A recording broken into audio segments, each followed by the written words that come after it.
somático. Então, hoje o assunto do sistema somatosensorial é o fuso muscular, que é uma entidade que a gente sempre ouviu falar, né? Que a gente sempre ouviu falar, começamos a falar em fuso muscular, mas que ficam dúvidas quando se fala em tônus muscular. Então, a gente vai tentar linkar com tônus muscular e vai ver se é possível falar um pouquinho em locomoção e fuso muscular. Alguém tem que dar um guarite ali, um guarite. O fuso muscular é um dos proprioceptores mais importantes dos vertebrados, em geral. E é um proprioceptor cada vez considerado mais importante para a locomoção. E também para a sinestesia, para a sensibilidade sinestésica, para o senso de posição. Durante muito tempo, se achava que os proprioceptores articulares eram meio que exclusivos para essa coisa, propriocepção, senso de posição. Mas hoje se sabe que o fuso tem um papel importante. Tem algum problema aí? Estamos hoje, hein, galera? Oi.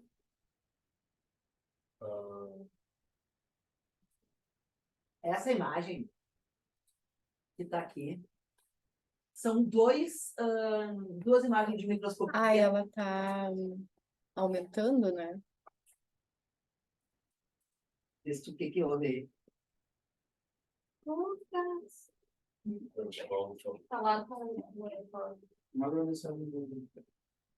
Essas duas imagens mostram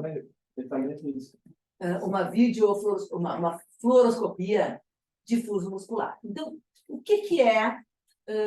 Tá estranho. Hoje não é o nosso dia, hein? Né? Tá complicado aqui, gente. Desculpem. Olha lá o tamanho. Como é que tá para vocês a imagem?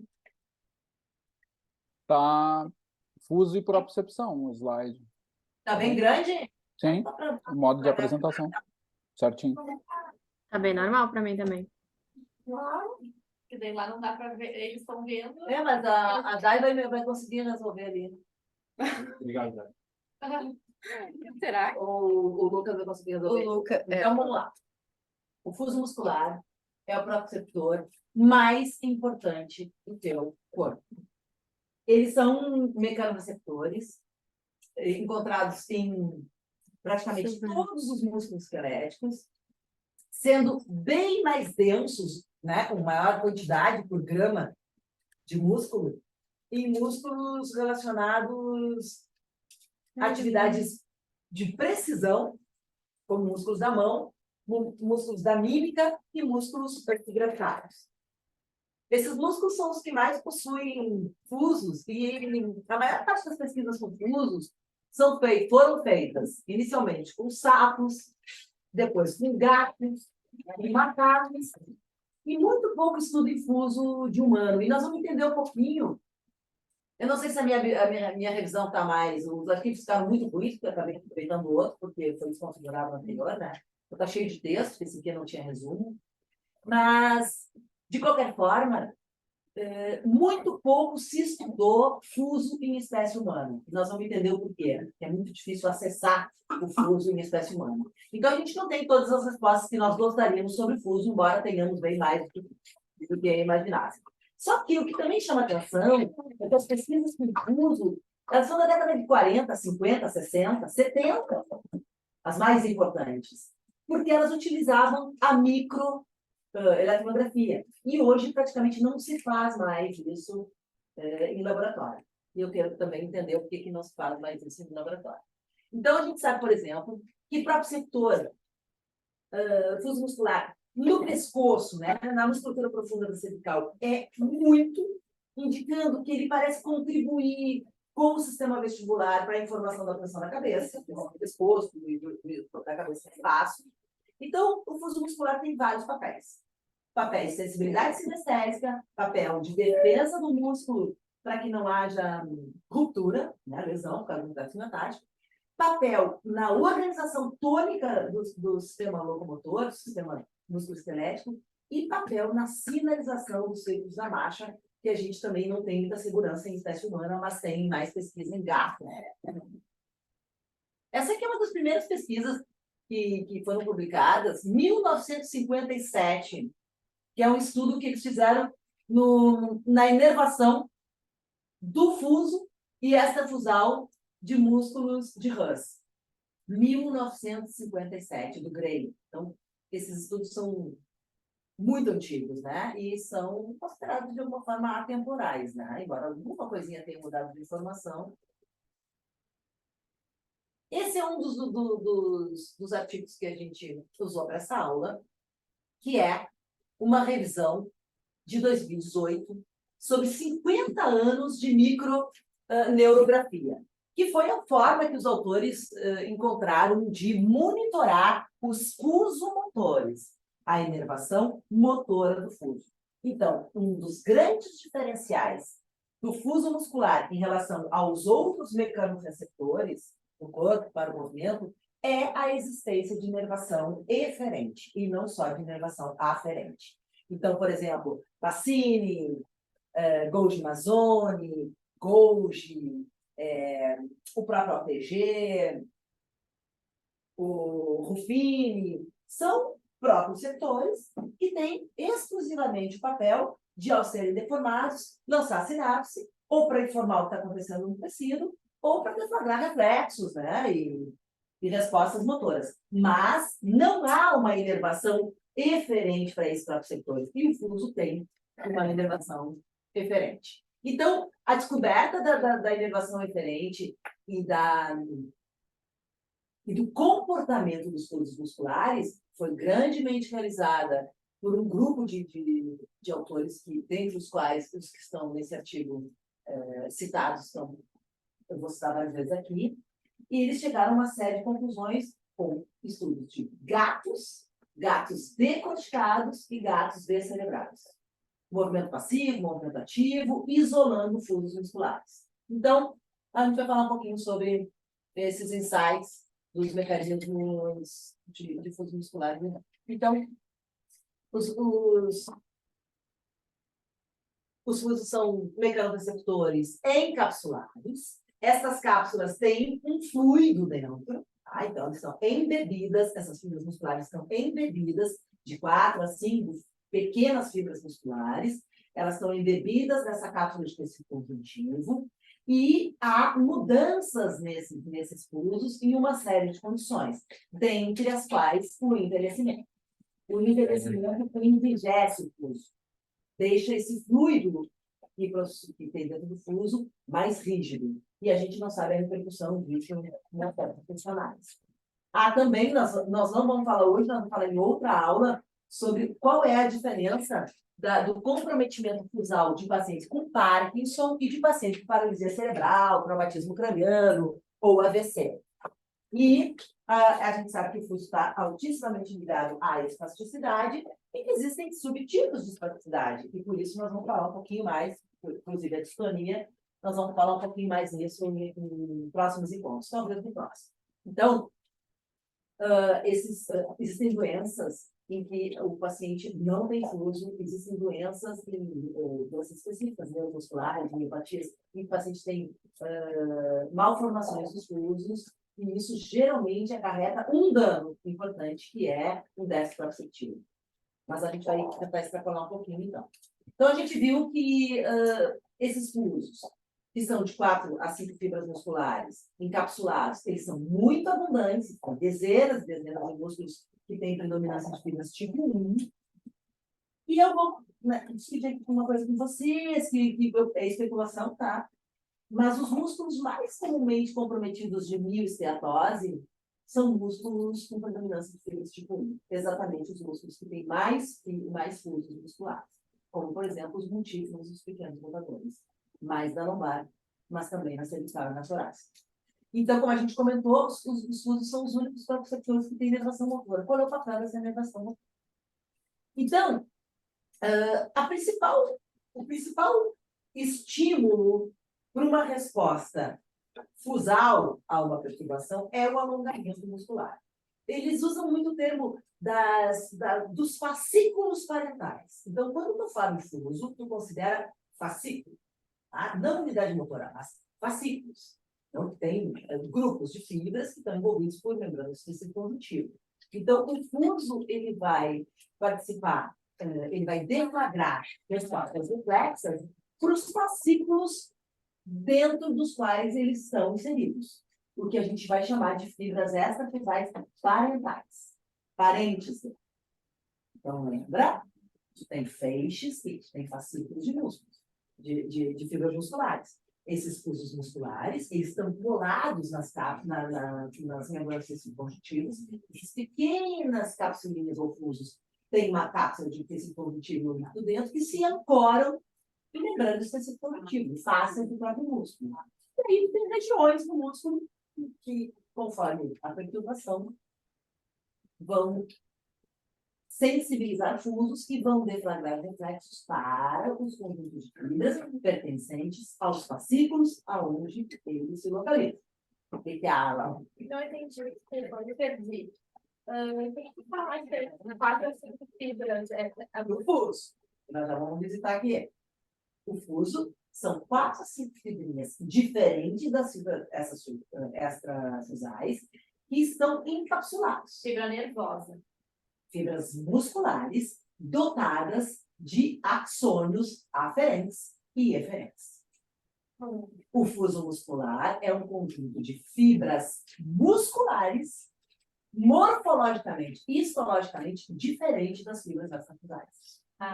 Elas se agrupam em 4 a 5 e são encapsuladas. E a gente está falando em micrômetros.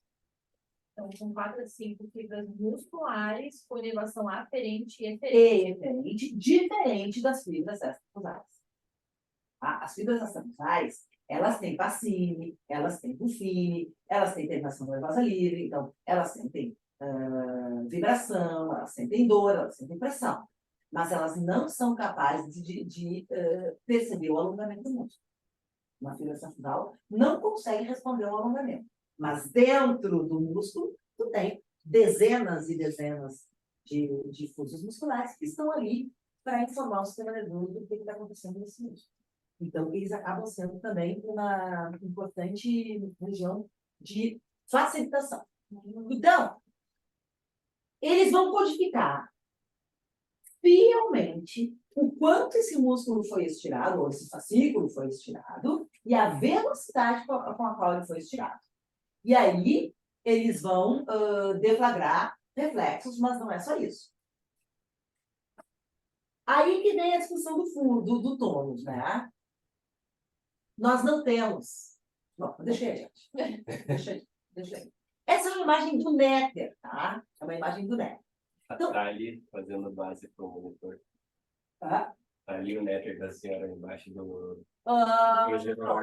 Essa é uma imagem do néter. Ela não é uma imagem muito fidedigna, tá? O fuso, a gente vai ver em outras imagens, ele está um pouco melhor. Mas então, vamos lá. Percebam que a gente tem aqui uma fibra extrafusal e que tudo que está em azul é aferente. Tudo que está em vermelho é eferente. Tá? Então, percebe que tu tem um fuso representado. Está bem maior do que ele é normalmente. Tá? Então, ele tem uma cápsula que está ancorada no sarcolema de uma fibra. Está ali ancorada no sarcolema de uma fibra. Aqui, ó, está ancoradinho no sarcolema de uma fibra, lá em cima. Está ancorada na junção biotendínea de outras, mas está dentro de um fascículo, de um grupo de fibras. O que está em azul aqui? OTG, terminação nervosa livre, pacine, rufine. E aqui tu tem 2 aferentes, tá? Dentro do fuso das fibras intrafusais, tu tem 2 aferentes. Um aferente que é em ânulo espiralado, que se enrola na parte equatorial, no centro das fibras intrafusais. Essa terminação se chama 1A e ela é dinâmica. Ela responde rapidamente ao mínimo estiramento desse músculo. Ela é um receptor dinâmico. Quer dizer que se eu percutir o tendão, mesmo que eu mal alongue esse músculo, é essa terminação 1A e rapidamente vai responder ao estímulo de estiramento. Já as terminações 2, elas são consideradas estáticas. Elas não têm, necessariamente, nós vamos ver agora com mais detalhe, essa formação ânulo-espiralada em volta dos fusos. Ela pode se espiralar, nós vamos ver, dependendo do tipo de fibra, ou ela tem essa formação mais em buquê. Então, apenas dois tipos de aferentes estão no fuso. Tipo 1A, que é o rápido, que enrola o centro da fibra, e tipo 2, que é o lento, que fica mais perto dos polos. Nós vamos então nos polos. Vamos à frente, porque o Netter não nos apresenta tudo o que o fuso tem. O Netter nos conta, assim como livros de neurociência, que o fuso está ali para responder a reflexos. Então, e a gente aprende na graduação. Se eu percutir um tendão, ao percutir esse tendão, eu afundo o tendão e eu alongo milimetricamente, micrometricamente esse músculo. Esse receptor ânulo espiralado chamado 1A vai detectar o alongamento desse fuso e vai deflagrar um reflexo e vai. Então, a partir daqui, ele é deformado, ele cria uma sinapse, que é o potencial gerador, né? Para o corpo posterior da medula, e dali vai encontrar uma célula de Renshaw, um neurônio inibitório, que vai inibir o antagonista.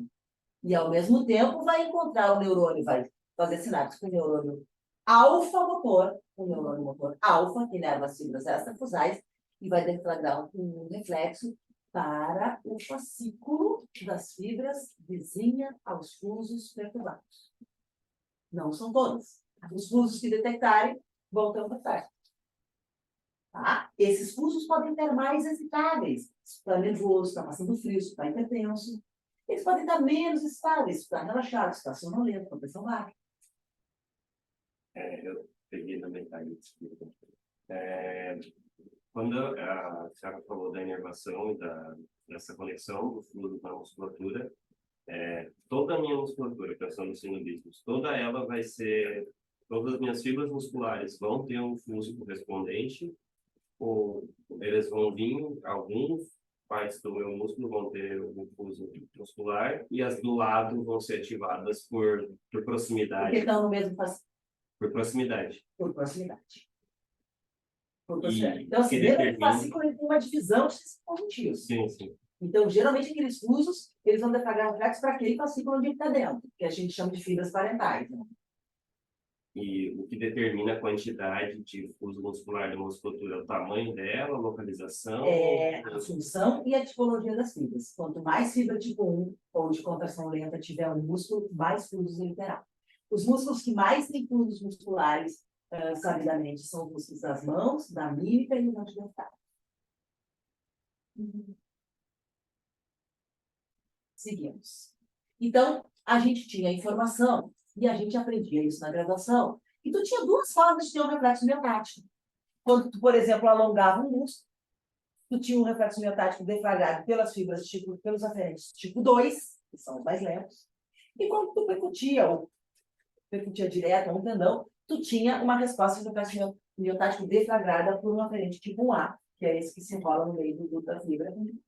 Mas, a partir daí, sempre lembra, o reflexo não é monosináptico, não é um reflexo de retirada, ele é um polisináptico. Ele vai excitar o músculo dono dos fusos e ele vai inibir o antagonista. E ele vai excitar também os sinergistas desse músculo dono do fuso. Ele vai excitar o agonista e os agonistas parceiros e os sinergistas. E ele vai inibir os antagonistas.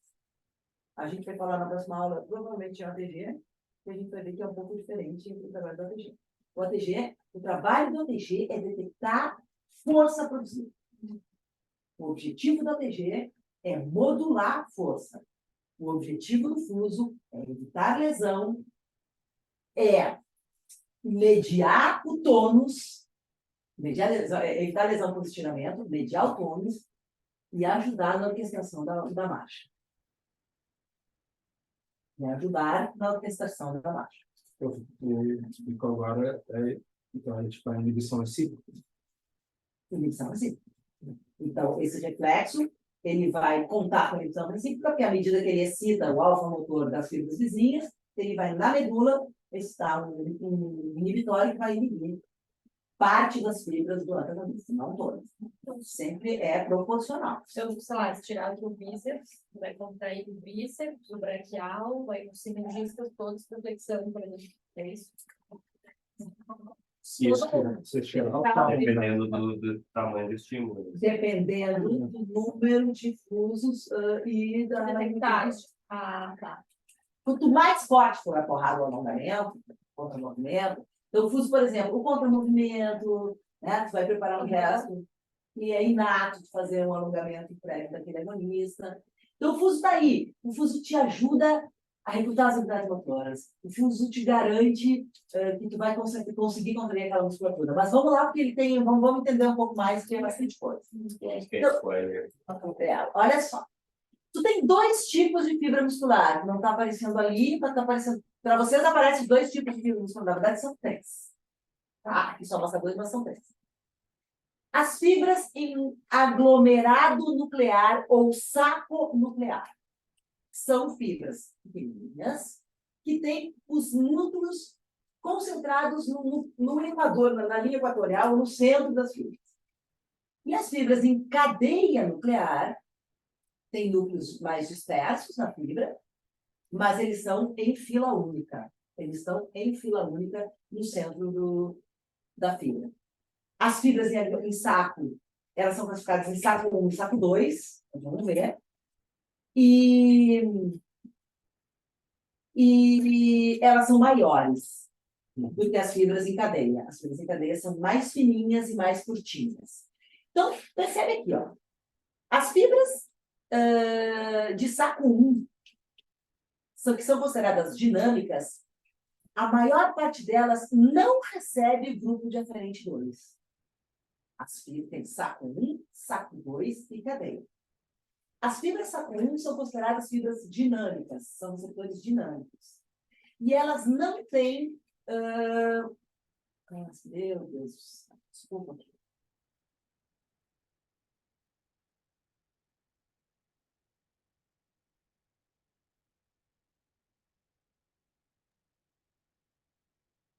O que aconteceu, Flávio?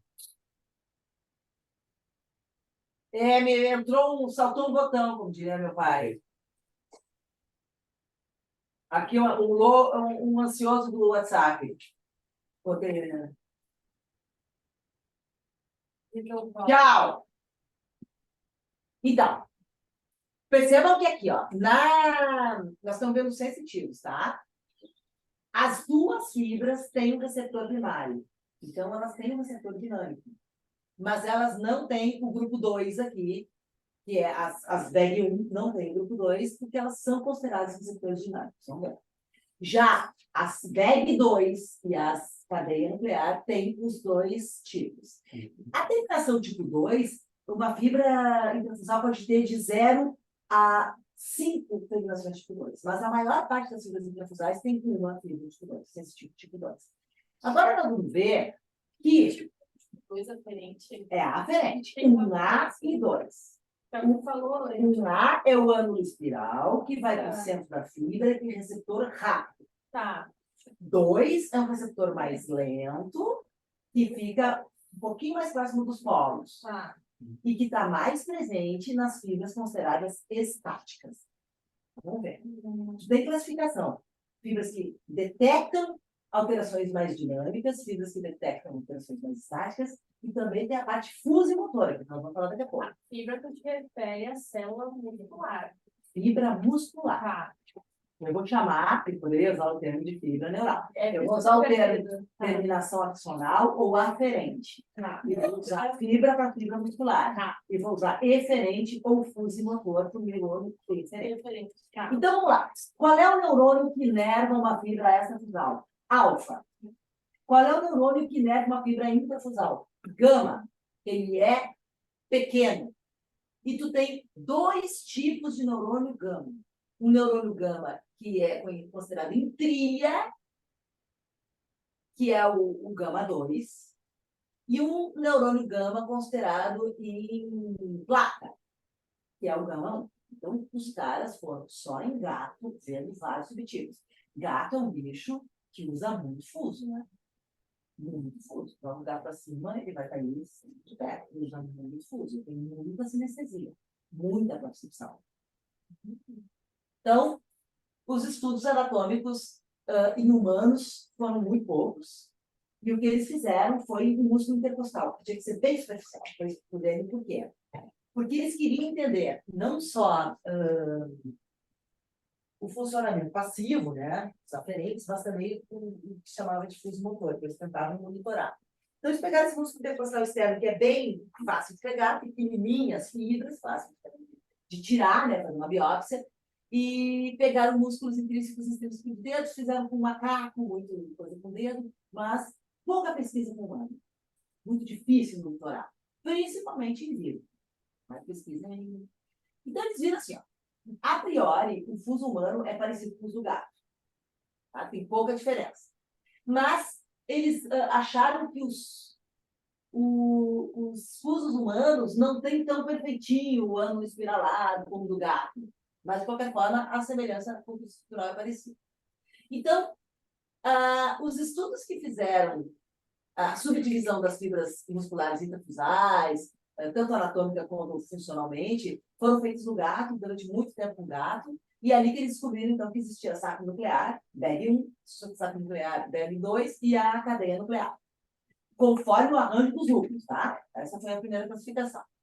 Bom, as fibras em saco, então, têm múltiplos núcleos, têm um diâmetro maior que as fibras em cadeia, que são bem mais delgadinhas, pequenininhas, e elas podem ser mais longas e um pouquinho mais à frente que a cápsula, tá? Podem ser bem mais compridas do que as pequenininhas, até a ponta das cápsulas. Olha que as datas, gente, 63, 48, essa coisa muito antiga, né? Saco antigo.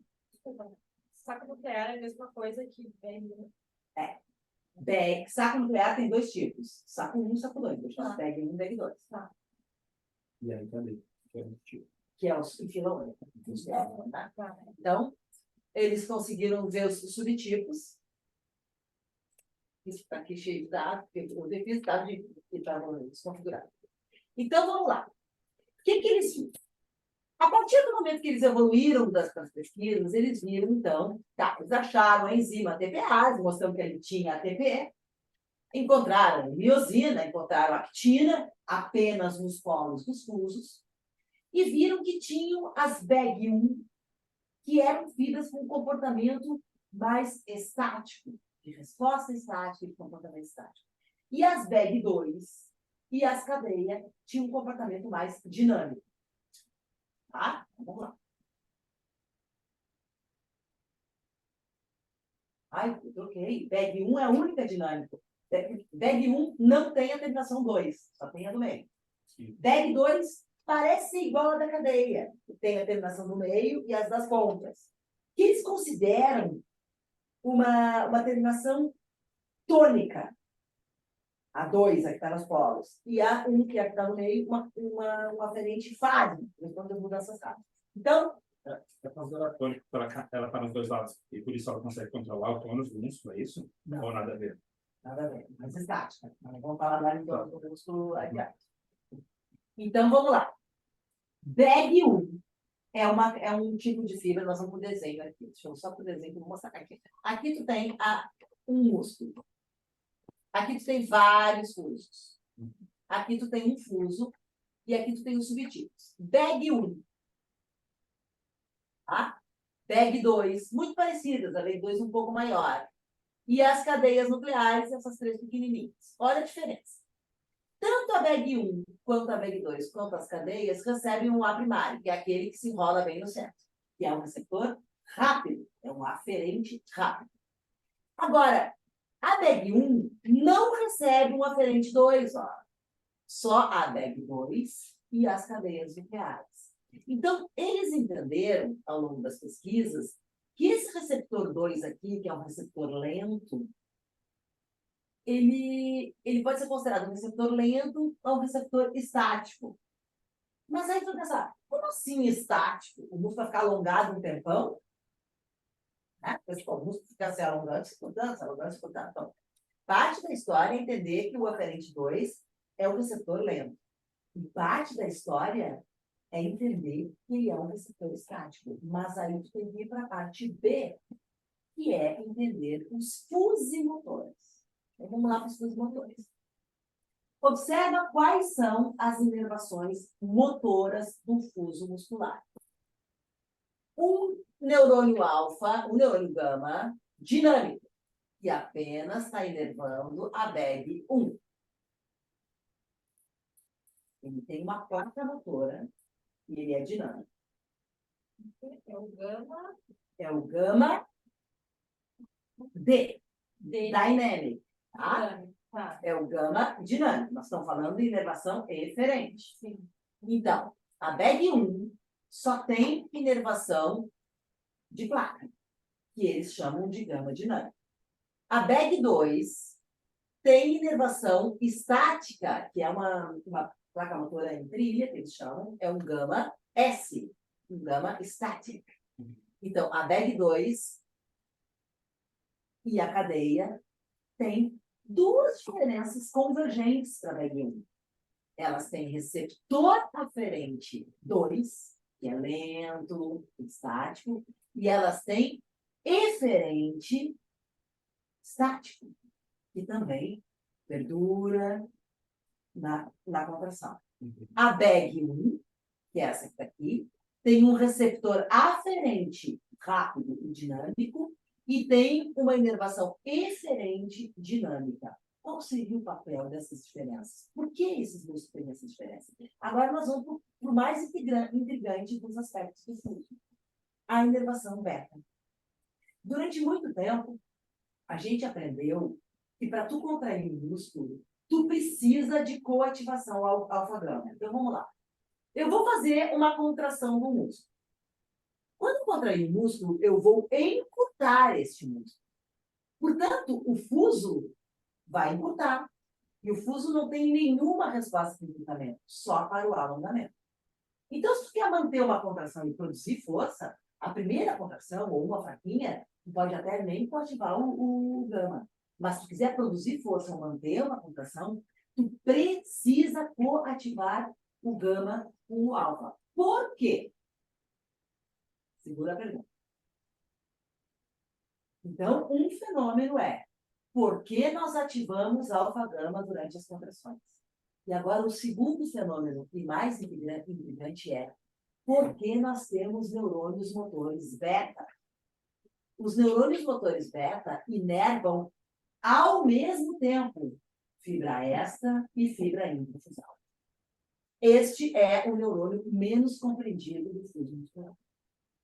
A inervação beta é uma inervação que coativa, ela inerva ao mesmo tempo uma fibra, aqui está ele, ó, uma fibra extra e uma fibra intrafusal.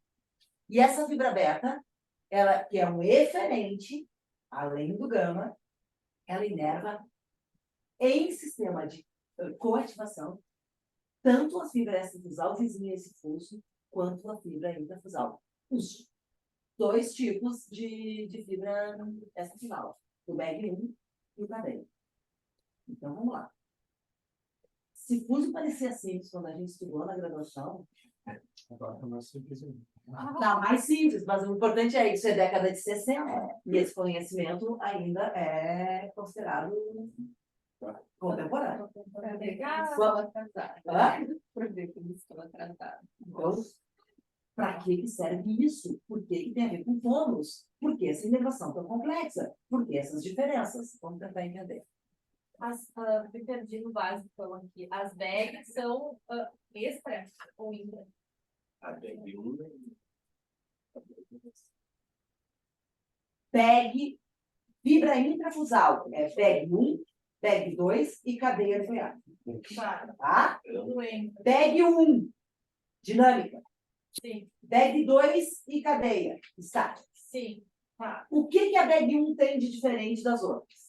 A BEG1 não recebe aferente 2, que é um aferente lento, dinâmico, e a BEG1 tem um neurônio gama dinâmico, É uma D. que é o dynamic. Tá. A BEG2 e a cadeia nuclear recebem os dois aferentes, Sim. os fracos e lentos, e recebem uma inervação estática. Tá. Vai explicar aí. Vamos tentar entender, né? A gente sabe que. Tá. E Os aferentes e as fibras beta inervam ao mesmo tempo as hélices e as musculares. Pegue um e cadeia. E essa é o referente menos conhecido. Bom, então vamos lá. Tá. Sorry. Não, é complicado. Estamos todo mundo nesse mundo. A gente vai perguntar, porque a gente sabe para perguntar para nós. Tá. Então, assim, a impressão é que o fuso muscular ele tem toda essa especialização para manter o sistema nervoso informado de toda a situação de comprimento do músculo. Nós aprendemos uma máxima que é a relação comprimento-tensão e a relação força-comprimento. Então, faz algum sentido esse fuso muscular informar o sistema nervoso central da situação que aquele músculo está. Se ele está em vantagem mecânica, porque ele está alongado, se ele está em desvantagem mecânica. Portanto, o fuso muscular é um facilitador de sinapses referentes no músculo. Mas o fuso ele só vai ver o alongamento, né? Não vai ver a contração. Então, se ele está em vantagem mecânica, por exemplo, se ele estiver encurtado demais, o fuso não detecta. E essa pergunta é maravilhosa. Este é o motivo. Então, vamos lá. Sim, tu tem razão. Quando o músculo está muito encurtado, principalmente passivamente, tá? O fuso ele não tem como sinalizar, porque ele não detecta o encurtamento, principalmente passivo. Mas quando tu for fazer uma contração, é possível que as primeiras tu não ative os gama. Ah, faz uma contração corriqueira aqui. Mas, se tu precisar segurar, fixar, produzir força, tu precisa ativar o gama. Então, agora vem a segunda parte, que talvez seja a mais importante da história. Por que os neurônios gama existem? A gente vai sair do dia de hoje com uma dúvida. Qual é o papel dos beta? Que papo é o dos beta? Mas a dos beta, o que os beta fazem? Por que existem os beta? Se existe coativação do gama alfa. Mas, vamos lá. É uma ferramenta. É beta é só para aterrar ali. Vai saber, né? Então, assim, o fuso, o tempo inteiro, ele vai te dar o feedback da situação do músculo. Só que a ativação fusimotora, quando eu disser fusimotora, eu estou falando o que é? Diferente. Estou falando em gama, beta, em gama D ou gama S. A ativação fusimotora existe para aumentar a sensibilidade dos aferentes.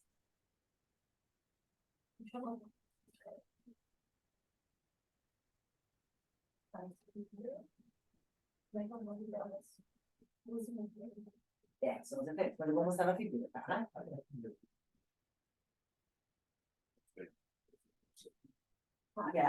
Pessoal, eu estou gravando aqui. Tá gravando? É para sensibilizar. Vou voltar para cá. Então, vamos lá. Ela sensibiliza O próprio efeito. Então, as aferentes. vamos pensar o seguinte. Aumenta a ativação das aferentes. Aumenta a sensibilidade dos efeitos. Vamos lá. Aonde que os neurônios gama vão atuar? Eles só inervam os polos, tá? Tu não vai ver um neurônio gama no centro do músculo, numa fibra interfusal. Porque no meio da fibra interfusal, só tem núcleo, tá? Não há actina e miosina aqui no meio. Então, toda vez que o eferente gama excitar, ou até que o eferente beta excitar uma fibra interfusal, eu vou contrair o polo de cá e o polo de lá. Portanto, quando o eferente gama excita uma fibra interfusal, ele alonga o próprio centro. Tá.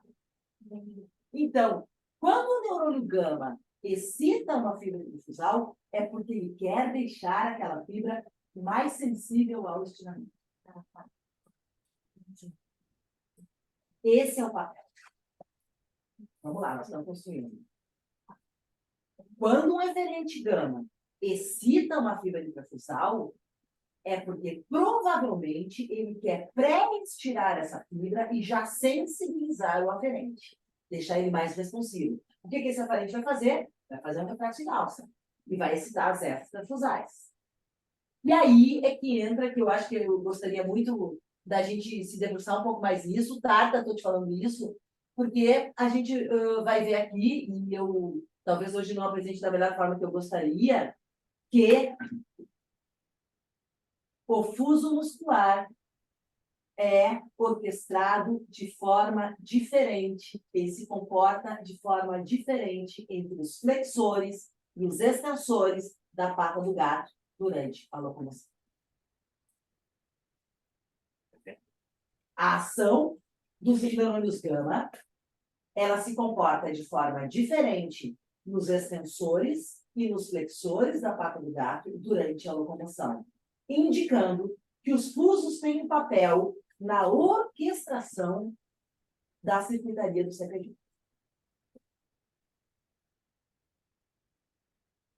Eles parecem não estar ali para informarem o que está acontecendo, mas sim para modularem também essa orquestração do CPG sobre o fuso muscular. Hoje, tá? Nós vamos falar em Como se fosse um mecanismo responsável pela... são fiscais do controle do movimento. Exatamente. Coordenação também. Só que não se sabe se nos humanos... Porque, assim, as pesquisas com os gatos descelebrados, decorticados, geralmente o bicho não tomava tanto peso, não descarregava tanto peso, eles fazem vários comparando o movimento da pata passivo e ativo. Então, os próprios autores consideram que as pesquisas feitas na locomoção dos gatos, elas não eram tão fidedignas. E ninguém conseguiu fazer em humano, por causa da micrografia. Vamos tentar entender essa micrografia. De ética também. Mas eu não sei se seria algum jeito, não. Qual que é lá na Europa? Se o gama, ele deixa as fibras intrafusais mais alongadas. Nós vamos usar a palavra responsivas, tá? Mas quando nós vamos tirar o próprio fuso com a ação dos gama, aquela fíbula... A 1A, ela está mais sensível. A equatorial, ela está no meio. É que assim, sim, ela é mais sensível, sempre mais sensível, tá? Mas lembra que a BR1, ela nem tem 2, né? Ela só tem por isso que é considerada dinâmica. Então, elas são mais ativas durante a locomoção do que durante uma atividade tônica. Essa é a legítima definição de que isso é um saco de gato. A pesquisa feita em gato, as fibras têm saco. Mas vamos adiante. Aqui está. Então, olha só. Os caras começaram a pensar o seguinte. Bom, se o fuso muscular está ali só para informar o sistema nervoso central, por que ele tem referente? Por que ele tem referente? Por que esses referentes são ativados durante a locomoção e durante algumas tarefas? Qual é o papel desses referentes? Então, aí parte... tem muita coisa para falar. Aí parte, por exemplo, a teoria do tônus. Tá? Eu acho um pouco incrível isso, quero ouvir o Tata, que tem também, sobre a história do tônus. Há teorias que indicam que os fusos musculares, os neurônios gama, a maior parte do controle dos neurônios gama está no tronco cerebral e na formação reticular ativadora. Se a formação reticular ativadora, que é esse conjunto de neurônios de diferentes tamanhos, que ficam na região bulbocontínea, se eles dominam e controlam a maior parte dos neurônios gama, qual é o papel da formação reticular ativadora, se não modular o tônus? Então, uma teoria do tônus muscular é que a formação reticular ativadora, ela ative mais, principalmente, os neurônios gama da BEG2 e da cadeia nuclear. Então, a gente poderia pensar no seguinte. Nós sabemos e nós aceitamos que quando um sujeito está de pé, ele respira, ele tem peristaltismo, ele pisca, ele tem um centro de massa, um centro de pressão instável. Então, ele fica oscilando para frente, para trás, para um lado, para o outro. Isso poderia responder por si só o que é o tônus. Né? Essa oscilação na postura que não é de fato estática, excitaria um fuso aqui, um fuso ali, e a gente ficaria modulando esses reflexos miocárdios. Por que tudo isso? Porque os caras fazem eletromiografia e o tônus normal dá silêncio eletromiográfico. Então, o tônus existe, o tônus não existe, é só o tumor dos tecidos, é só em fibras profundas, é só em fibras tipo 1, mais próximas dos ossos, o eletromiográfico não pega, a impedância. Mas, de fato, os cientistas eles não apostam tanto. Eu quero te ouvir depois, Tata, na existência desse tônus mediado pela formação reticular. Mas vamos lá. Nós vamos pensar juntos aqui sobre a relação do tônus. Vou botar a figura, tá? O problema aqui é o silêncio na tomográfica, quando o sinal está muito. Pode Certo. ser considerado ruído ou 0,0? Zero. Ou considero ruído. Muitas vezes tem ruído de 60 Hz. Sim. Então, vamos lá. Digamos que nós aqui vamos pensar no ciclo circadiano, tá? Todo mundo tem um ciclo circadiano. Eu, essa noite, não dormi nem um minuto, porque eu fiquei trabalhando no relatório de Tita. Então, hoje, provavelmente, eu vou estar lá pelas 8 da noite, pensando pra caralho. Tá? Então, o que vai acontecer? O que vai acontecer quando tu começar a adormecer? Ou vai entrar em ondas alfa, tu vai baixar a frequência, vai baixar as sinapses glutamatérgicas, adrenérgicas, excitatórias, e vai diminuir a quantidade de sinapses excitatórias e a frequência dessas sinapses, tá? O que vai acontecer na tua musculatura? A primeira coisa que vai acontecer não é propriamente na tua musculatura, é uma pequena confusão mental, um déficit de atenção. A segunda coisa que vai acontecer é o primeiro músculo que vai baixar o tônus quando tu acorda. Vai ser o primeiro músculo que vai baixar o tônus quando tu vai dormir, que é o contrator da pálpebra. Aí. Então, alguém desliga algum neurônio gama. Tá? Alguém desliga algum neurônio gama. Na hora que tu acorda, alguém liga algum neurônio gama.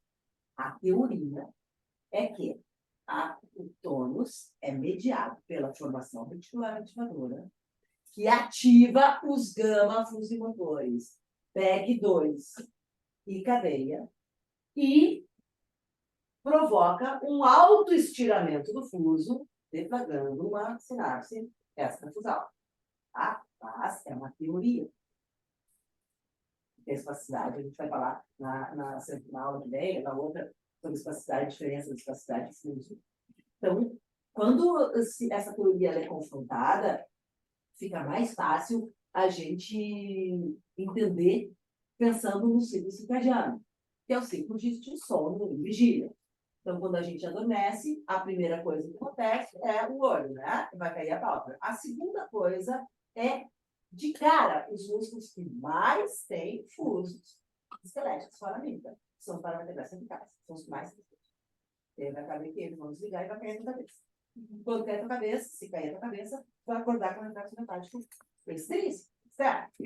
Então, a teoria pouco aceita, pouco discutida, pouco falada, e eu acho isso incrível, a gente está fazendo fisioterapia, e trabalha com tônus, né? É que não se sabe o controle do tônus. Se sabe muito mais a relação do fuso muscular com a locomoção do que a relação do fuso muscular com as estratégias tônicas. Sabe um monte de coisa sobre o sistema vestibular, sobre a relação do sistema vestibular com o sistema gama, mas não se sabe esse tônus que nós temos. Então, vamos pensar juntos aqui. Por que a Laura tem o tônus do trapézio aumentado? Por que a Alissa tem os depressores de escápula aumentados? Por que o Cagone tem as escápulas abduzidas com tônus maior? Por que a Flávia tem os ombros contraídos com tônus de peitorais maiores? Por que o tônus muda? Por que as pessoas têm estratégias tônicas diferentes? Como isso se estabelece de uma forma definitiva? Isso conversa um pouco com a dor miofascial. Tem teorias um pouco sobre dor miofascial, tem coisas sobre distonia, mas as teorias, elas são totalmente teóricas, né? Não tem substrato aqui, eu vou continuar aqui, muito pouco substrato para falar em pontos. É que o sistema límbico, ele tem muito input no hipotálamo, e por sua vez tem input para a formação reticular, para o tônus cerebral. Então, o tônus teria correlações com o sistema límbico e com outras áreas do sistema nervoso central que pudessem trazer essa ativação gama. A base seria a ativação gama. A base do LC tônus é a partir da emanação gama, nunca alfa. Não é direto alfa. Uma coisa, por exemplo, ai, que vou me contrair inteira aqui, porque eu propositalmente, tá? Isso é extrafusal. Eu estou fazendo uma contração voluntária extrafusal e à medida que eu vou me mantendo contraindo, eu também vou coativar a gama para reforçar a ação do alfa. Vou dar um exemplo. Eu uso muito em sala de aula. Lucas. O Lucas vai fazer uma plantiflexão. Pra fazer mesmo? É para fazer mesmo. O Lucas vai fazer, vai segurar na parede e vai fazer uma... Dá para o pessoal ver aí? Não. Cadê o Não. Lucas? Só se eu trazer o bagulho dele. Ele dá pra fazer ali. A gente tem que mostrar a panturrilha. Não? Ele não vem? Ah, dá pra fazer o note. É, traz aí. Só Cuidado. tira do. Pode Pode tirar da da fonte. fonte. Então vamos lá. Eu não vou usar o eletrominógrafo, mas daqui a pouco eu vou mostrar a panturrilha do Lucas.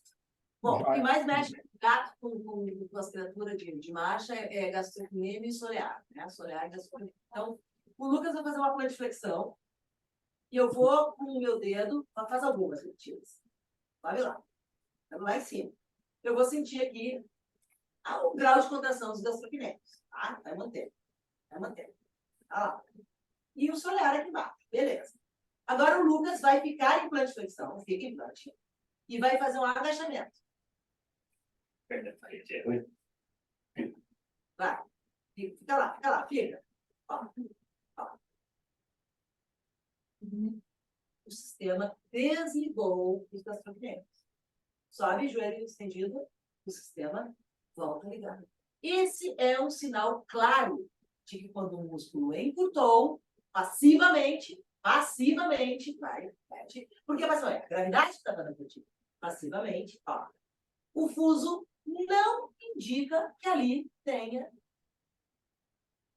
condições de posição de força. Esse músculo encurtado vai desligar o fuso e o músculo é impatível. Então, eles fizeram algumas pesquisas com gatos, fazendo os movimentos da locomoção e encurtando passiva e ativamente a musculatura, e viram que, num padrão de locomoção, quando eles encurtavam o músculo passivamente, aquele músculo desligava, e aquele fuso desligava. Quando eles alongavam aquele músculo passivamente, aquele músculo ligava por ação do fuso. Mas que esse comportamento não era compatível com a locomoção ativa. Este comportamento, fazendo dorsiflante, fazendo um movimento passivo das patas do gato, ele não era o mesmo quando o gato caminhava ativamente, indicando que havia uma ação fusomotora durante a locomoção. Esse é um achado que eu não sei data, por isso a gente está discutindo aqui. Então, os fusos musculares parecem ser sinalizadores para o CPG, de qual é a cue, a dica de estar na hora. Lembra dos reflexos? Por exemplo, terminei a marcha e fiz um pré-balanço, toquei o antepé. Eu tenho uma sinalização com algum músculo alongado, o que está por vir na marcha. E aí o CPG vai lá e ativa os fusos de quem está por vir na circuitaria dos músculos.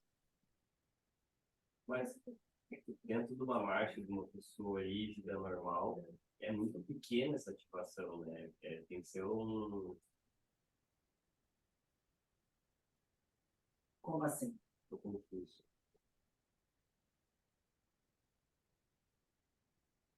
Para fazer esse controle que a senhora estava falando, do estímulo de tocar, deu para começar a fazer a dorse para apoiar, para gerar deflagrar, né, essa ativação, esse controle fusiomotor, para relaxar a musculatura. Essa contração dentro de uma frequência de marcha ali, ela é muito baixa, né? Estou tendo muito pouca musculatura realmente ativada, forte. É o suficiente. Tem um sistema que o importante que eu acho que tem que ficar aqui a mensagem é O teu sistema, quando tu caminha, está ativando os teus gama. De uma forma orquestrada. Porque parece que esses gama é quem sinaliza para o CPG o que ele tem que fazer. Então, olha só, eles dão uma ideia, ou a gente pode ter uma ideia, de que o fuso muscular, ele faz parte do controle motor da locomoção. Porque ele fomenta o CPG de, olha, está na hora disso, está na hora daquilo. Mas eu quero fazer o seguinte, a gente hoje vai discutir um pouquinho mais fuso, o Tata vai entrar, acho que, Tata, não sei se tu entra, eu entro, mas eu gostaria de, na tarde que vem, com vocês mais sedimentados com os conhecimentos de fuso, a gente trabalhar em cima dos trabalhos de locomoção com gato e ver se a gente encontra mais alguma coisa com locomoção de humanos. Tá. Bem legal essa sequência. Oi? Bem legal essa sequência que tu propõe, sim, dá para seguir ali. Porque meu assunto vai fugir um pouquinho, eu vou falar de bioenergética em relação ao que eu estava, então dá para seguir nessa sequência, daqui a pouco eu entro. Tá, porque assim, ó, eu vou querer, no próximo encontro, falar do fuso dos idosos, do fuso do Parkinson, do fuso dos espásticos, tá? E a partir daí, a gente tentar viajar, a gente é um pouco humilde, né? Porque ninguém estudou humano, a gente... Qual seria a possibilidade? Porque eles usaram, tem uma pesquisa com ecografia em humanos, tentando usar alguma informação indireta sobre a ação dos fusos, né? O comportamento da fibra. Pelo comportamento das fibras. Ecografia. Então, eu não consegui fazer ainda uma revisão bacana. Eu acho que esse era um assunto para ti, né? Lembra? A gente tem que buscar uma revisão bacana, assim, de que tem de indício de locomoção em humanos, em idosos, em Parkinson, em fuso muscular, para a gente ver se a gente acha que alguma coisa mais interessante que não distancie tanto de uma locomoção de um gato descerebrado, de um gato rígido, porque eles têm conjunto de pesquisa de gato descerebrado, decorticado e gato rígido, caminhando livremente. Então, pesquisa em animais. Por que usam o gato e não usam, por exemplo, o primata, que é mais semelhante? As pesquisas com primata, tem pesquisa com primata, elas são cada vez mais condenadas, né? Eu sei que os Estados Unidos está cheio de primata, exatamente, que eles não podem sacrificar E não sabem onde colocar. e não sabem onde colocar. E nem bicho de circo. Não, mas primata eu sei que há um baita movimento, né, cara? Tinha muita coisa de inicial que era feita em primata. Mas eu ia dizer um negócio aqui sobre... Aqui o gato tem também essa questão, né, dos 4 apoios na locomoção, então isso pode influenciar. Mas tarda muita locomoção com gato, né? Muita locomoção, gastrocnêmio solear, propulsão, aclive, declive. E gato tem muito uso, né? Gato tem muita resposta de direitamente, tem muita... É muito coordenado. As patas é que ele anda, assim, as patas ele coloca no mesmo lugar. Guimarães, né, tem um estudo dele mesmo, né? Um gato lá, vendo a relação força-comprimento. Exatamente. Sendo 2 passos. Então, olha só, pessoal. Inervação motora. Um neurônio gama, ele tem um diâmetro muito pequeno, né? 4 a 8 micrômetros, e eles são minimizados, tá? Então, eles têm células Schwann. E o fuso, ele tem inervação simpática. Ele tem inervação autonômica. E aí vem mais uma para que é. Ele tem inervação autonômica. Qual é o papel dessa inervação autonômica? Então, fora os neurônios beta que coativam. Tu entende que tu vai coativar gama e alfa em muitas situações. Em que situações tu coativa gama e alfa? Situações de contração voluntária, situações de produção de força, para garantir a facilitação. Por que a coativação gama garante uma boa produção de força? Por quê? Porque a ação do neurônio gama pré-estira os aferentes 1A e 2. Então, provoca atenção, né? Então, como eu falei, no encurtamento passivo, que é como eu fiz vou te dar um exemplo. Eu vou fazer uma rosca bíceps, tá? Não vou fazer uma rosca Scott, tá? Porque o Scott vou fazer uma rosca bíceps com o meu braço apoiado em flexão de ombro. Então, o meu bíceps já parte de uma posição encurtada. E eu vou fazer um encurtamento flexão. E eu vou manter a mesma posição, só que com o bíceps ativo, como estabilizador para a contração. Em qual situação será mais fácil para o meu bíceps encurtar as unidades motoras? Aqui ou aqui? Daqui para cá. Eu estou a 90 graus nas duas situações, tá? Só que nesse 90 graus eu estou com o ombro apoiado na mesa a 90 graus. E nessa situação eu estou com o ombro estabilizado com os meus agonistas estabilizadores aqui a 90 graus. Apoiado. Eu acho que Por quê? já falar em importância. Toda vez, o que eu fiz no Lucas, toda vez que eu encurtar passivamente o músculo, esse músculo não tem mais nenhuma informação advinda do fuso. A menos que eu contraia gama e alfa ao mesmo tempo. Por que o gastrocnêmio dele desligou quando ele flexionou? Porque encurtou passivamente, o fuso não tinha nenhuma informação. E o sistema diz, não vou lá, nem assim, vou no solear. Então, agora aí entra a plasticidade que o Herzog viu, né? E se o cara treinar nessa posição? O que provavelmente acontece se ele treinar nessa posição? Porque ele consegue mudar e ter uma velocidade. Se ele treinar sempre nessa posição, se, digamos, o Lucas sempre fizesse plano de flexão semi-agachado, daqui a um tempo, esse gastrocnêmio ia estar ativo. Por quê?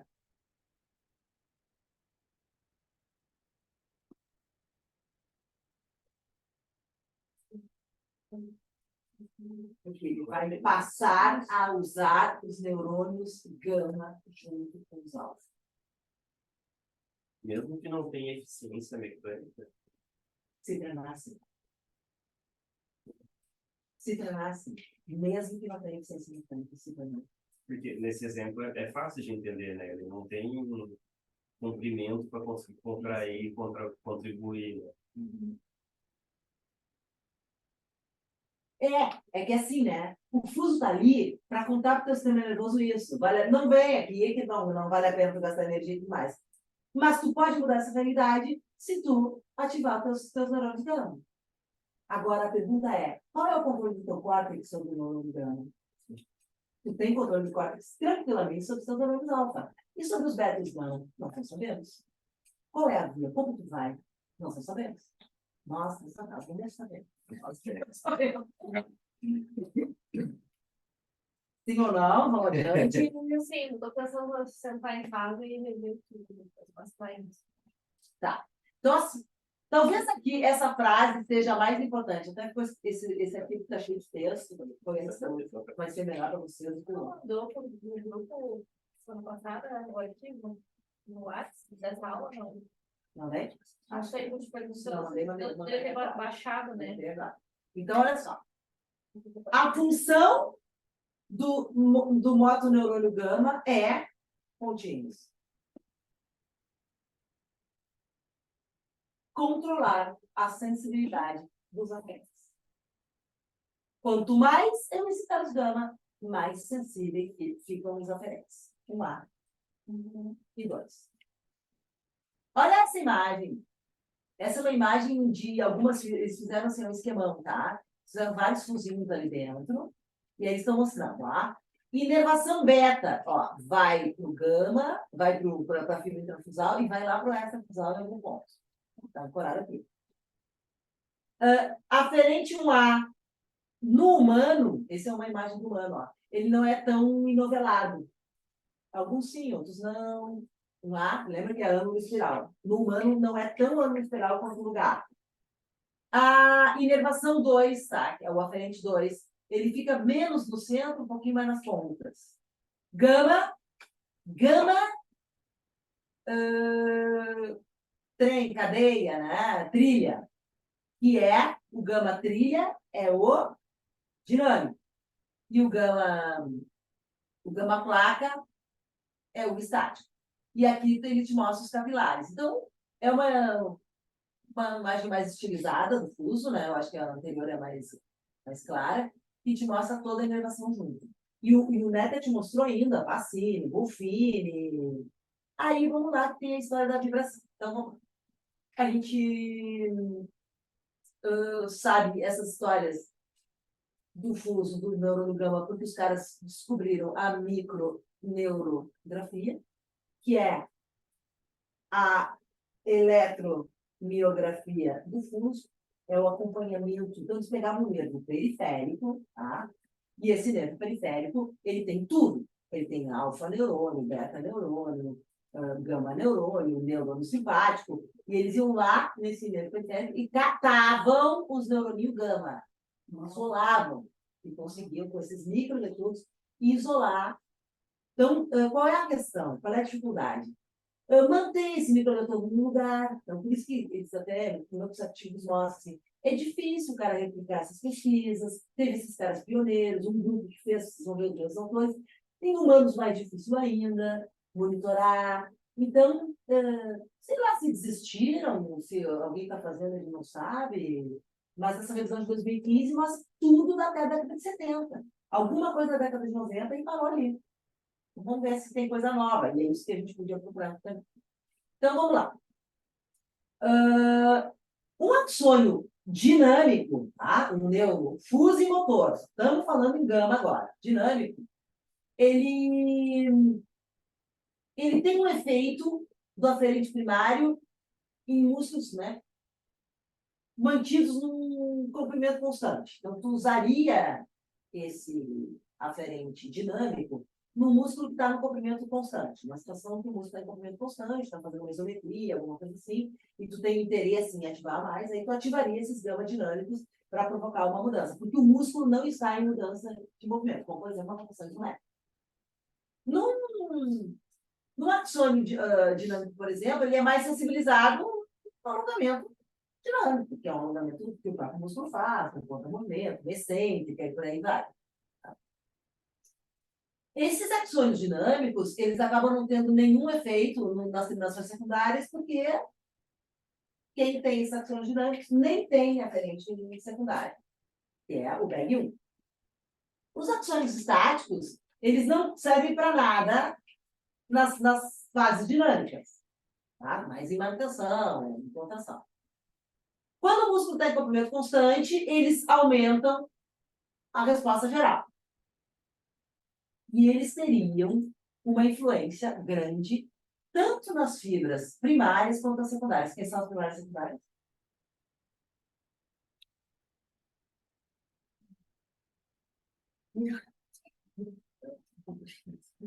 Primária é o ar, é o fibroso que vai para lá para o meio. Secundária que vai no polo. Que tá... por isso que eu acho que ninguém estuda, não corre esse troço. É muito legal, eu estou adorando, só que é difícil. Tá, aqui eu tenho que melhorar, tá? Porque o nosso nome de... Não vem. Aqui, deixa eu me lembrar, que tem isso que eu não me lembro mais. Ah, tá. Aqui eles fizeram um movimento passivo e um movimento ativo do tornozelo dos bichos. E pegaram uma terminação primária e um extensor longo do árvore, tá? E colocavam, então, vamos lá. Situação A. O aferente aumentou o disparo durante o alongamento do músculo que eles estão fazendo uma plantiflexão. Aí eles fizeram aqui o nervo, alongaram e viram atividade.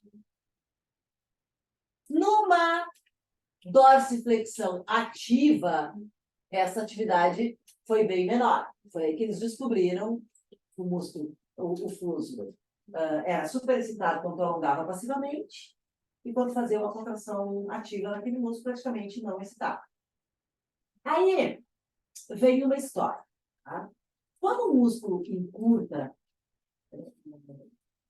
durante a contração, se essa contração for breve ou fraca, é possível que tu não tenha uma sinalização desse fluxo. Então, também tem você. O fluxo nem entra, não abre muita coisa. Então, sei lá, se é pelo princípio de conservação de energia, vou pegar esse copinho aqui, rapidinho e tal. Agora, eu vou ter que sustentar isso aqui por um tempo, vou ficar período mais longo aqui. Eu provavelmente vou ativar o gama para aumentar a eficiência dos meus alfa. Só que, durante a fadiga, também acontece falha no neurônio gama. Então, os neurônios gama e a excitação deles também estão envolvidos na fadiga. Também decreta ATP, também tem problema na placa motora, e com isso a fadiga também parece ser mediada pelo fuso. Eu vou passar. Vou passar isso aqui, ó. Esse aqui é que é ecografia em humanos. Tá? E esse gráfico? Vou para ele. Deixa eu me lembrar desse estudo. Isso aqui esse é em humanos, Peters e colaboradores, em 2017. O que eles fizeram? Eles fizeram, vamos junto porque eu não me lembro mais. Eles fizeram, estou cansada também que eu não vi nada. Meu Deus, eu estou bugando já. Eles viram uma representação, então nós estamos aqui o nervo, o ângulo do tornozelo, o comprimento do fascículo, a velocidade de movimento, nesses aqui. E aqui, a atividade do fuso muscular, lá em cima. Então, vamos lá. Eles viram a gravação de uma atividade primária do fuso muscular, do tibial anterior, durante 5 movimentos passivos do tornozelo. O disparo instantâneo, né? A taxa de disparo instantâneo foi identificada apresentando ao longo do ângulo do tornozelo, do comprimento do fascículo e da velocidade que esse músculo foi alongado, né? Então, aqui, e é isso que nós temos que ver melhor, eles fizeram um estudo em humanos, com ecografia, mas eu não sei se eles fizeram microscopia.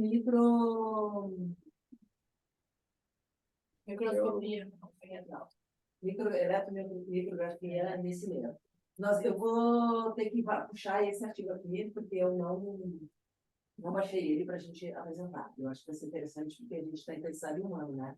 Não em gato nem em rato, para ver se a gente teria algum indício, algum instrumento que pudesse nos sinalizar esse biomarcador, né? Que é o fuso muscular. Aqui é do mesmo artigo. Ai, Eu estou torcendo também. tá? Eu estou torcendo também.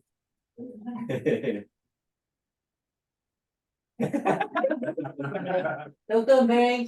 Tem que dar um macro aqui. Eu vou mandar isso aqui para todo mundo e vou mandar os artigos também, tá? Até a Flávia tá, imagina, gente. Não, já estou aqui bugada já. Desculpem, tá, gente? Nada. Vamos aqui. Vamos ver se tem.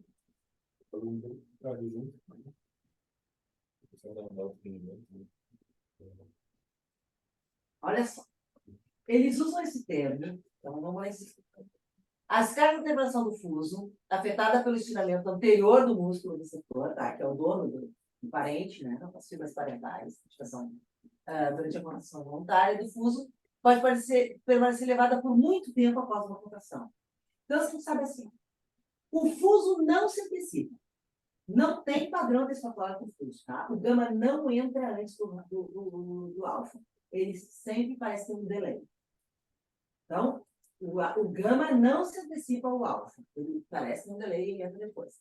Mas, depois que ele entra em contração, muitas vezes ele fica mais tempo contraído do que deveria. E eles usam esse termo, tixotropia, que é meio que, vamos entender agora, né?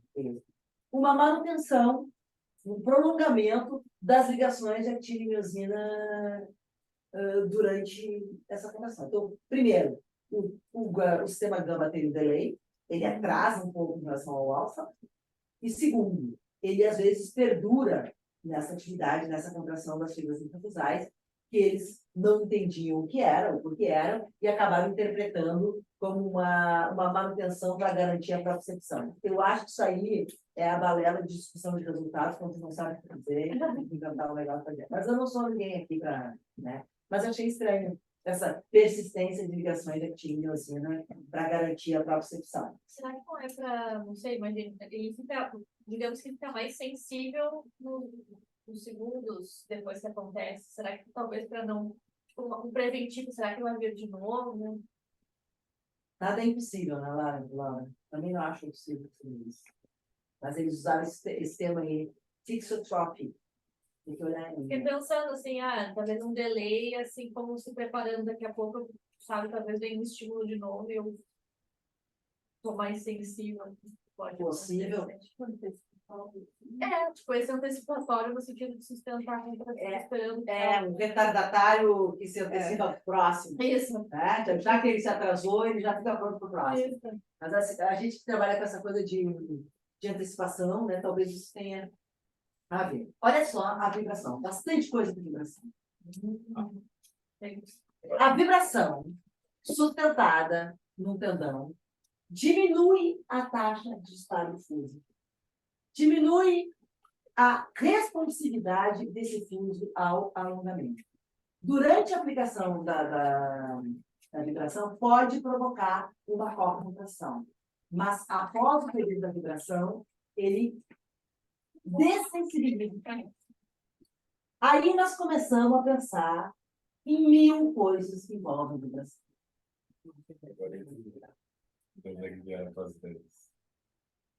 Exatamente.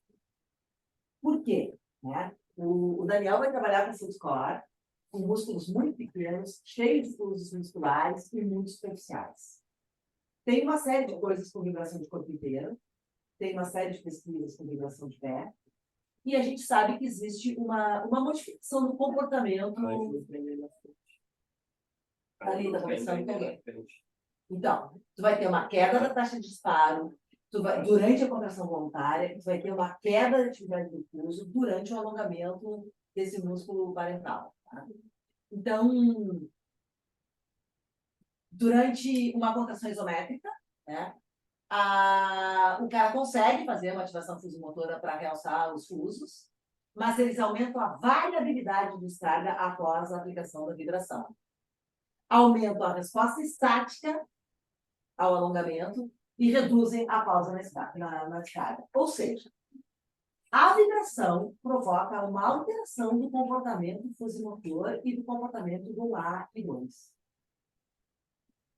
A gente poderia pensar algumas coisas. Isso está mediado apenas pelo fuso ou está mediado por outros proprioceptores? Porque nós sabemos que nós temos proprioceptores do músculo exclusivamente para a vibração, que são os propúsculos massinianos.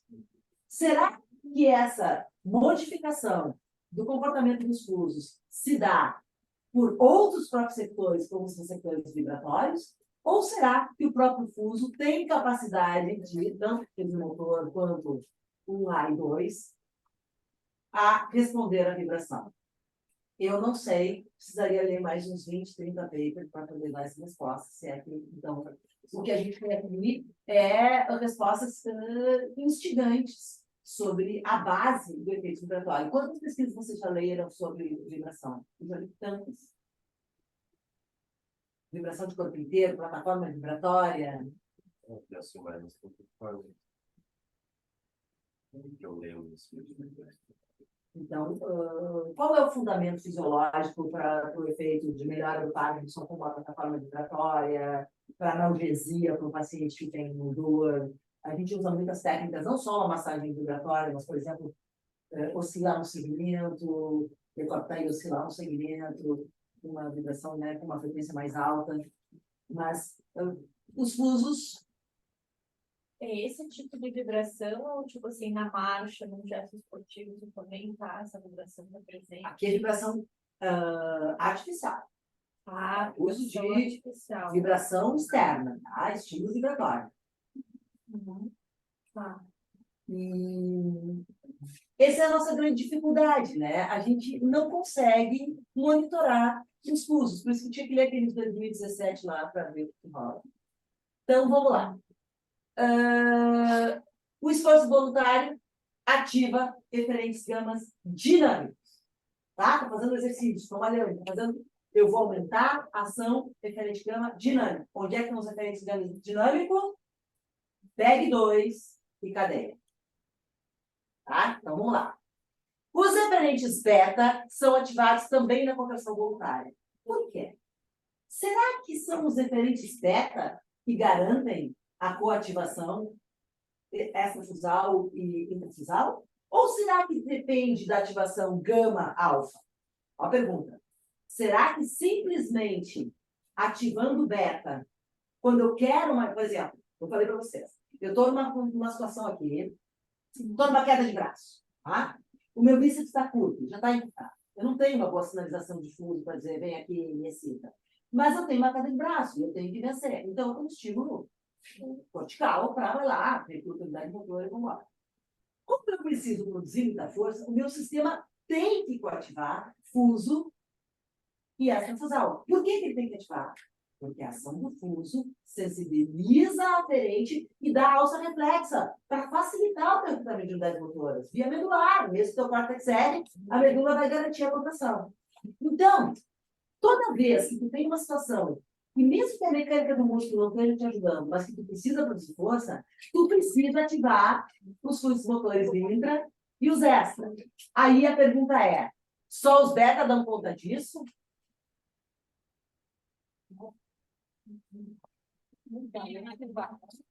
Alfa e gama junto, pela compressão. Não. O beta, lá para trás. Vamos um desenho que esse desenho é melhor. Olha aqui, ó. O beta, ele excita as extra e as intrafusais. Tá? Mas não é fuso e gama. Porque a gente sempre aprendeu, na graduação e tudo mais, coativação alfa-gama. Coativação alfa-gama. Alguém falou para vocês de beta? Não. É sempre coativação beta, alfa-gama, alfa-gama. Agora eu estou indo lá para frente e eu vou fazer essa pergunta para vocês. Durante os referentes beta, que são chamados esqueleto-fuso-motores, tá? Eles coativam motores. Durante os movimentos voluntários, tu faz uma coativação extra intrafusal por meio dos beta. Agora estou te fazendo uma pergunta. Apenas a ativação beta seria suficiente para facilitar a ativação extrafusal? Ou eu precisaria de uma ativação gama-alfa? Qual é o papel do beta? Poupar o gama? Vocês estão comigo? Mais ou menos, peraí. Tata? Bruna? Henrique? Marcela? Tá, vamos voltar. O eferente beta inerva intra e extra. Não. Intra e extrafusal. Tá. Tá. Uma pergunta. Volta a pergunta. Sempre a literatura diz que tu tem que coativar gama-alfa. Tá? Uhum. Ali a gente está vendo, tá? A Nies et al. Em 1988 viram que em contrações voluntárias tu ativa os beta, com essas micrografias que eles faziam. Tu ativa os beta. O que os beta fazem? Excitam, contraem as fibras extrafusais e intrafusais ao mesmo tempo. Tu usando os beta, Sensibilizam o pulso. exatamente. Tu precisa coativar, ele substitui a coativação alfa-gama? Ele corrobora? Ele age sozinho? Por que eles estão ali? Então, se a gente fizer uma busca neurônios beta e locomoção e movimento e tudo mais, a gente vai ver que tem muito pouca coisa. Praticamente não se fala. Então, de tudo que tem mais misterioso uso é a inervação beta. De tudo que tem, o desconhecido é a inervação beta. Em que situações ela entra? Por que ela é necessária? Por que a alfa-gama não dá conta do negócio? Quem controla a inervação beta? Quem controla a inervação beta? Essa seria a principal pergunta. Aonde estão as vias? Quais são as vias de inervação beta? Por quê? Porque um gato é um gato, o ser humano é um ser humano. A gente tem muito mais coisa do que eles, né? Então, mesmo se para nós, a gente vai entender. Então,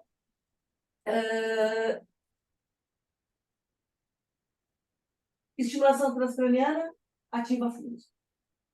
Mais uma coisa da caixa preta. Estimulação transcraniana ativa fluxo. Ativa os fluxos motores. Para quê? Por quê? Aonde? Essa aula é mais pergunta do que resposta. Em contração voluntária, tu só vai ter eficiência na contração se tu tiver excitação intra e extra. Eu não estou usando o termo coativação alfa-gama. Por quê? Talvez a beta seja o suficiente para fazer isso. Mas por que em situações eficientes de contração de produção de força precisa alfa-gama?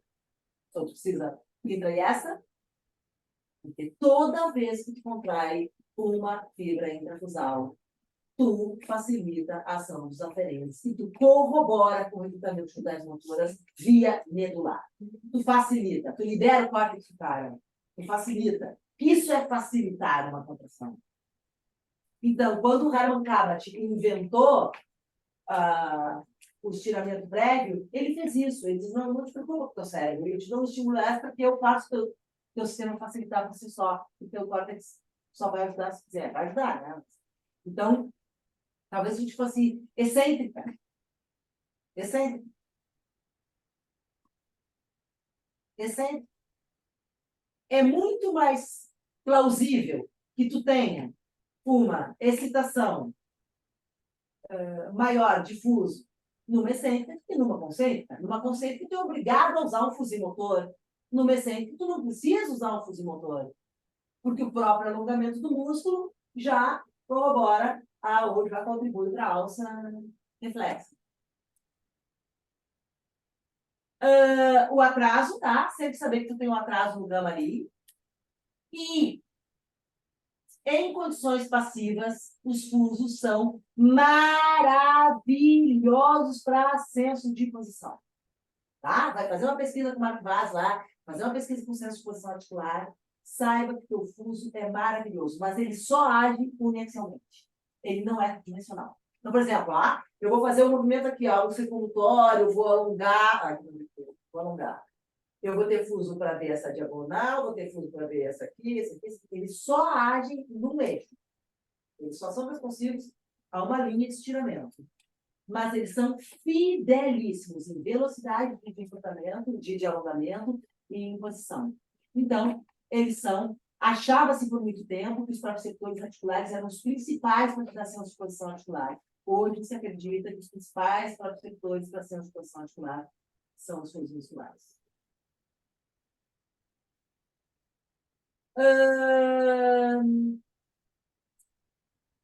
A sensibilidade, então, a gente viu aqui, né? Que nas contrações voluntárias, a sensibilidade com mudança de comprimento, ela diminui, e aí é claro que precisa do sistema ativador alfa-gama, né? Para que as coisas aconteçam como deve. Aí, meus Deus, Luiz, estamos cansados, né? Mas estamos finalizando, terminar assim, nós estamos mortos. Então, vamos lá. Parece que em humanos, então, nós temos um controle independente do sistema gama e do sistema alfa.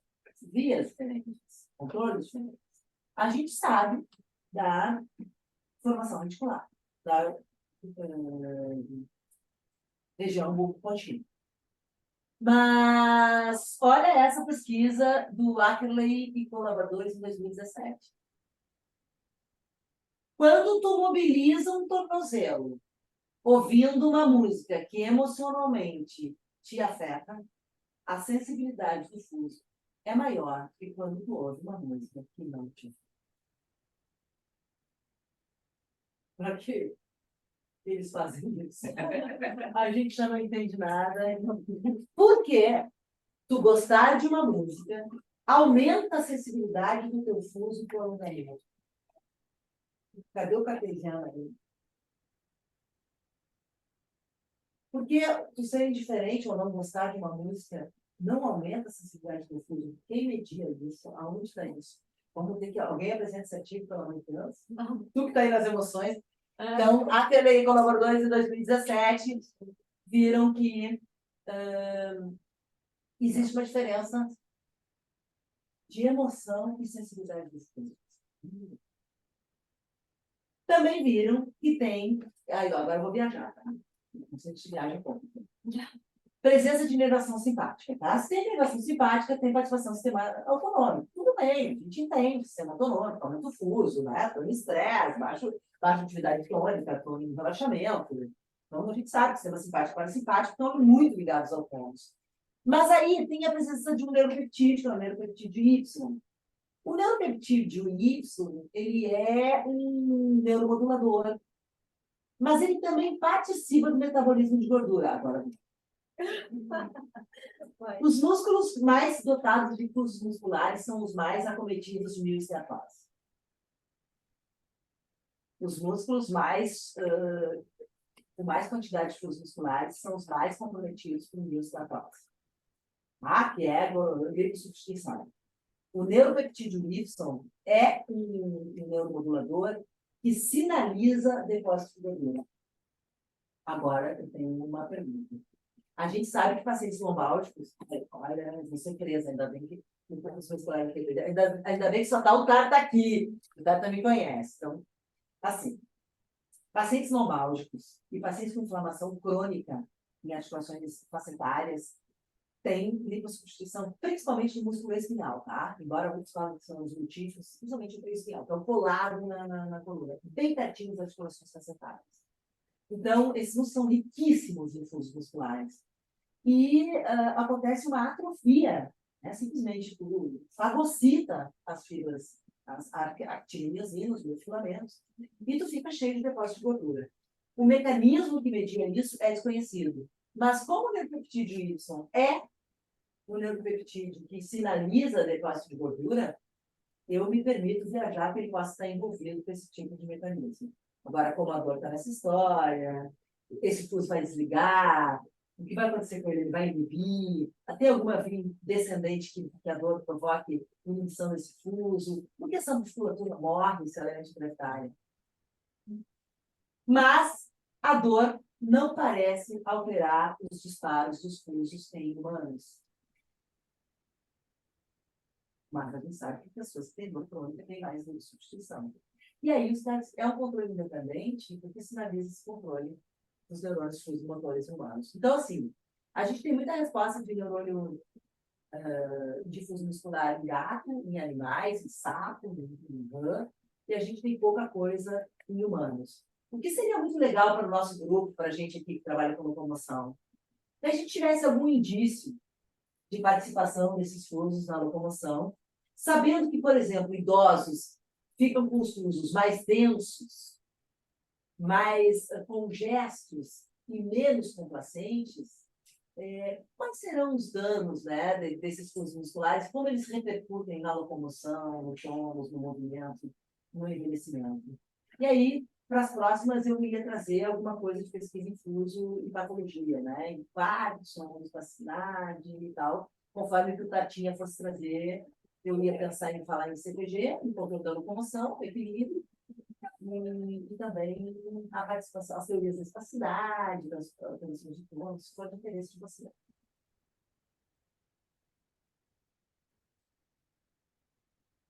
Data. Oi.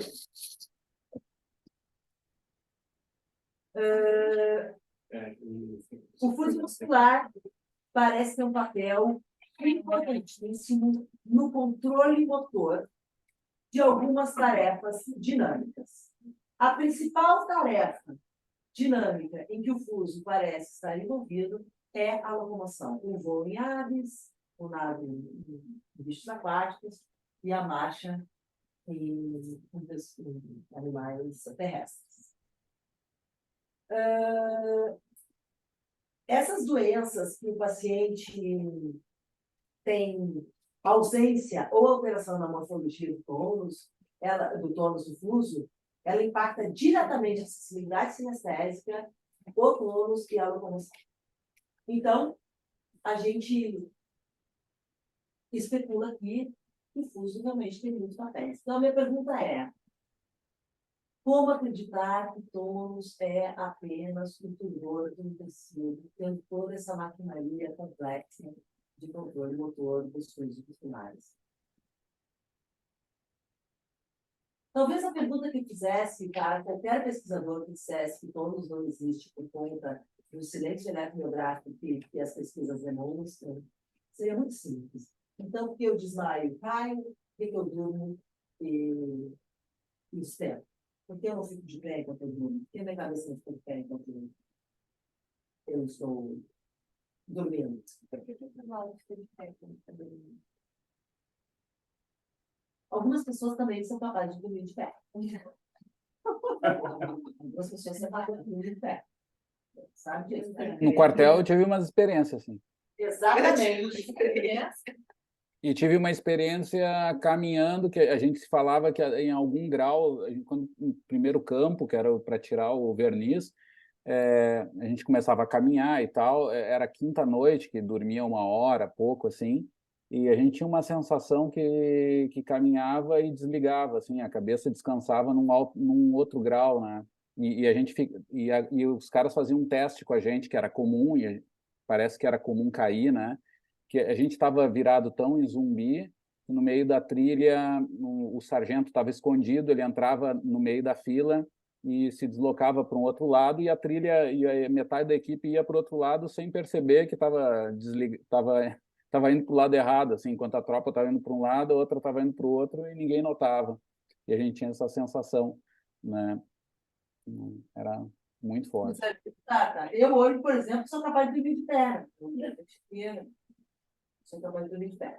Ô, Flávio, deixa eu fazer uns paralelos, assim. Assim, tem ali. Então, a gente tem esse controle de algumas fibras que são mais dinâmicas e outras mais estáticas, né? Uma coisa que a gente nota, assim, em corredores, por exemplo, que tem musculaturas que são de controle postural, que parecem fadigar, assim, depois de alguma corrida, depois de um longo tempo, né? E a percepção que se tem é, por exemplo, uma sobrecarga em parte de coluna, né? Eu não sei se pode ter relação também com sistemas de controle, assim, de mais ligado a essa parte de fuso, entendendo que o fuso vai ter esse papel também de modulação, né, muscular, mas também com um certo limite de fadiga, né? Porque o que a gente nota em caras menos treinados é isso. Inclusive, eles muitas vezes conseguem fazer mais tempo, 40 minutos, 50 minutos correndo, mas com essa mudança desse parâmetro, que muda até a atividade axial, assim, essa parte de dissociação de cintura e controle do tronco, que talvez possa estar relacionado a um sistema de controle mais específico do BEG 2, né? O estático, né? O BEG 1 é estático, o BEG 2 e o cadeia são dinâmicos. Então ao contrário. Então, BEG 1, tá? Mais ligados ao BEG 1 e musculaturas mais... Não, o BEG 1 não é isso. Sabe que tu falou, antes tu tinha falado assim também, eu fiquei meio estranho, porque que eu saiba era o contrário. Não, o BEG 1 é dinâmico, o 2 e o cadeia são estáticos, perdão. Então o 2, isso. Não, mas é tanta informação, foi linda essa aula. Eu só acho que essa aula, que bom que a gente gravou, né? Mas eu queria dizer isso, que então a gente tem sistemas ali de controle dos fusos que podem estar relacionados também à função, né? Até o tamanho de fibras ali relacionadas do BEG 2, os estáticos serem mais finas, pode ter relação também com essa tarefa, por ser estáticos, muitas vezes ligados à ativação de mais longo prazo, eles terem essa conformação, ou é por outra razão, assim, enquanto que o BEG 1 é maior, né, ter funções por ser dinâmico, talvez por produzir mais força por menos tempo, talvez, ou não? Possível. E também assim, né, Tata? Possível, porque tanto o BEG 2 como o cadeia, né, que são os dinâmicos, eles são os estáticos, eles são realmente bem fininhos, menorzinhos, né? E uma coisa, Tata, eu acho que a gente poderia pensar em vários aspectos. Se existe realmente um sistema gama dinâmico, ele parece fomentar, corroborar com o movimento humano, né? Com tarefas cíclicas, com lagar, com se movimentar.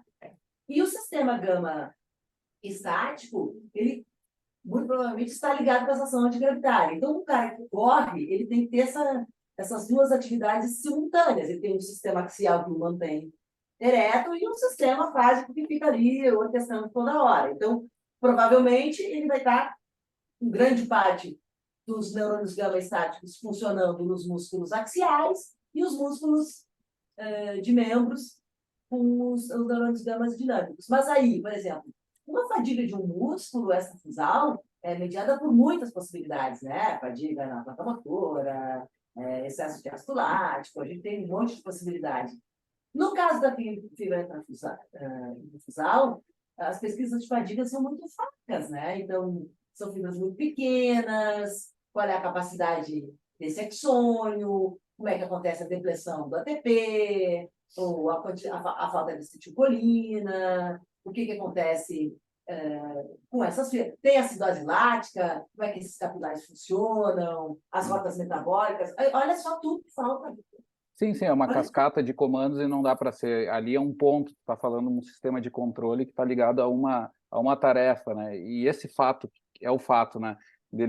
Desse enfraquecimento durante o exercício contínuo dessa musculatura postural, ela pode se dar por várias razões, entende? Pode ser uma fadiga local ali ligada a outra coisa, a depressão ali de ATP, a dificuldade quebrar mais ATP, né? Por uma fadiga, por várias origens metabólicas ali, né? Entende? Pois é. Deixa eu falar uma coisa aqui também. Tata, ali naquela gaveta, eu tenho um óleozinho chamado Ziclag. O óleo Ziclag é um fitoterápico, para vocês verem como ele é super... Ainda bem que aqui ninguém ouve nada, não está gravado, nem nada. Está escrito no potinho óleo de girassol. Nós vamos botar essa gravação. Corta! Entendi, óleo de girassol. O Ziclag é um óleo utilizado para baixar a espacidade e ele é aplicado na pele. Não tenho outra explicação, depois aqui, né? Especulando, porque não tem quase evidência científica, qual é a explicação de um óleo que tu passa na pele provocar o relaxamento muscular? Qual é a explicação? Um paciente que testou ele e falou que sentiu diferença, mas a gente não sabe ali até que ponto é essa diferença. E na piscina lá, é que na piscina ele já apresentava menos tremor, mas ele, o pessoal falou que sentiu pouca diferença, mas sentiu uma diminuição da espasticidade. Mas é difícil mensurar isso, né? Nós temos o eletromiógrafo, nós temos pessoas, nós temos o Ziclag. Vamos lá. Lembrança Tem que achar o desse plástico. Né? Tem que achar o bolsista para aplicar. Não. E tem aquela coisa também, né? No Ziclag fala que é para aplicar e massagear, então eu não sei se é a massagem que vai dar. Diz que é para não massagear. Não massagear. Não massagear. Então minha mão fica Fazer os dois. A luva e não massagear. Mas aí vamos para outra, tá? Efeito medicamentoso. A gente sabe que pessoas que utilizam benzodiazepina têm maior predisposição a terem distonia. Diz que é para massagear? Não, é como você que é caro. Tá na gavetinha. Então, olha só. Pessoas que utilizam benzodiazepínico têm mais chance de desenvolver Tourette, tique nervoso e distonias. Qual é o papel do fuso, Tourette, tique nervoso e das distonias? Porque distonia é mediado por fuso. Tique nervoso é mediado por fuso. Por que os benzodiazepínicos afetam o tônus, o fuso? E existem predisposições genéticas. Japoneses, judeus, são as populações que mais têm distonia no mundo. Japonês tem convulsão, né? Com estímulo visual, muito frequentemente. Então, a gente começa aqui. Eu acho que nós temos população suficiente. Eu brinquei com vocês, eu falei, Tata, eu queria que vocês ouvissem essa aula, eu queria que a gente falasse sobre essa aula e a gente discutisse, porque é um tema muito importante na nossa formação, no que a gente faz, e é um tema praticamente inóspito, né? Que a gente não desenvolve, não discute, e é a base de muita coisa. Então, por isso, eu queria nos convidar, a gente, à medida dessa disciplina aqui, a gente ler, a gente buscar coisas novas, e ver o quanto a gente pode buscar de aplicabilidade prática, né, Laura, nossa gerente de aplicabilidade prática, e também para nossas pesquisas nas populações que a gente mexe, né? Então, o tema para a próxima aula é qual?